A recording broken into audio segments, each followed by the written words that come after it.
ஒன்றும் இல்லாமல் ஆக்கினார். அது கர்த்தருக்கு ஸ்தோத்திரம். அதனால தான் நீயும் இப்படி இருக்கிற, அடியேனும் அதனால தான் அப்படி இருக்கிறேன். ஏன்னா நம்மளும் ஒரு யோபு மாதிரி தான். கர்த்தரை நம்ம புடமிட்டுக்கிட்டு இருக்கிறார்.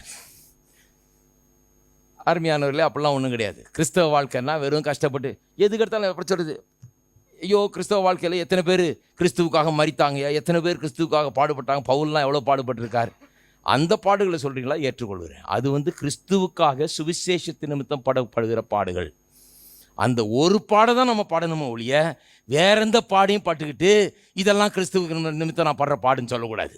ஹலோ, தரித்திரத்தில் உட்காந்துக்கிட்டு நான் கிறிஸ்துவுக்காக பாடுபட்டுக்கிட்டு இருக்கிறேன், அது என்னது? இது நீங்கள் அதுக்கு தரித்திரத்தை அவர் சுமந்து தீர்த்திருக்கிறார், அது சாபக்கேடு. அதை சுமந்து தீர்த்திருக்கிறார், நீங்கள் போய் சுமந்து தீர்த்து விட்டார்னு விசுவாசித்து நீங்கள் என்ன பண்ண வேணும், ஐஸ்வர்யவானா மாற வேண்டும். ஹலோ, கையிட்டு செய்கிற எல்லா வேலையிலும் கர்த்தர் ஆசீர்வாதத்தை கட்டளையிடுவார்னு நம்பி ஐஸ்வர்யவானா மாற வேணுமோ ஒழிய தரித்திரத்திலே உட்காந்துட்டு அடியே ஞானஸ்தானம் எடுத்திருக்கிறியா, மோட்சலோகத்தில் கர்த்தர் எனக்கு பெரிய பங்களா வச்சிருக்காரு.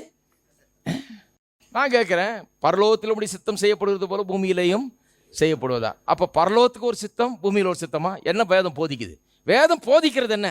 பரலோகத்துக்கு ஒரு சித்தம், பூமிக்கு ஒரு சித்தமா? எனக்கு எல்லாம் சொன்னாங்க சின்ன வயசுலேருந்து. மறித்து பரலோகம் போனோன்னா கர்த்தர் உனக்காக பங்களா வச்சிருக்கிறாரு. ஏழைக்கும் அங்கே மாளிகை உண்டு, இதான் பாடணும். நாங்கள் ஏழைக்கும் அங்கே பாடிருக்கீங்களா இல்லையா? ஹலோ, முழிக்கிறீங்க தெரியாத மாதிரி. ஏழைக்கும் அங்கே மாளிகை உண்டு பாடியிருக்கிறோம். சரி, தெரியாமல் பாடுறோம். சில நேரத்தில் ஏதோ டியூனை கலந்துக்கிட்டு எல்லாரும் சேர்ந்துக்கிட்டு இப்படி சில நேரம் பாருங்கள். அதான் இயேசு இந்த உலகத்தில் பார்த்தோன்னே மெய்ப்புன்னு இல்லாத ஆடுகளை போல, என்ன விட்டுருந்தீங்கன்னா இந்த காலத்தின்படி நான் எப்படி சொல்லிப்பேன், மெய்ப்புன்னு இல்லாத மாடுகளை போல. மாடெல்லாம் எப்படி போகுதுன்னு பார்த்துக்கிங்களா? எப்படி இந்த மாடை நிறுத்தி கேட்டிங்கன்னா ஏன் எப்படி போகிறேன்னா அதுக்கு தெரியாது. எல்லா மாடும் போகுது, நானும் போகிறேன், அவ்வளோதான். எல்லா மாடும் எந்த பக்கம் போதோ அந்த பக்கம் தான் நானும் போகிறேன். அப்போ நம்மளும் சேர்ந்துக்கிட்டு ஏழைக்கும் ஒரு மாளிகை உண்டு, ஏழைக்கும் ஒரு. கொஞ்ச நேரம் நின்று பார்த்துருக்கீங்களா? அவர் எங்கே உட்காந்துட்டு இருக்கிறார்? மாளிகையில் உட்காந்துருக்கார். நாமெல்லாம் அவருடைய பிள்ளைங்க. அவர் மாளிகையில் உட்காந்துட்டு பிள்ளைகளே நீங்கள் தான் ஏழையாக குடிசையில் உட்காந்துருக்கேன்னு சொன்னாரா? ஹலோ, இது நியாயமா? நீங்கள் செய்வீங்களா?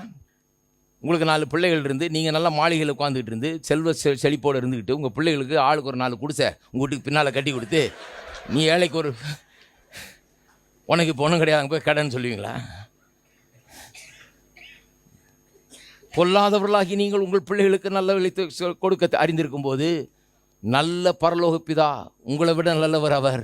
அவர் தம்முடைய பிள்ளைகளுக்கு, தம்மை விசுவாசிகர்களுக்கு நல்ல காரியங்கள் கொடுப்பது எவ்வளவு நிச்சயம். அப்போ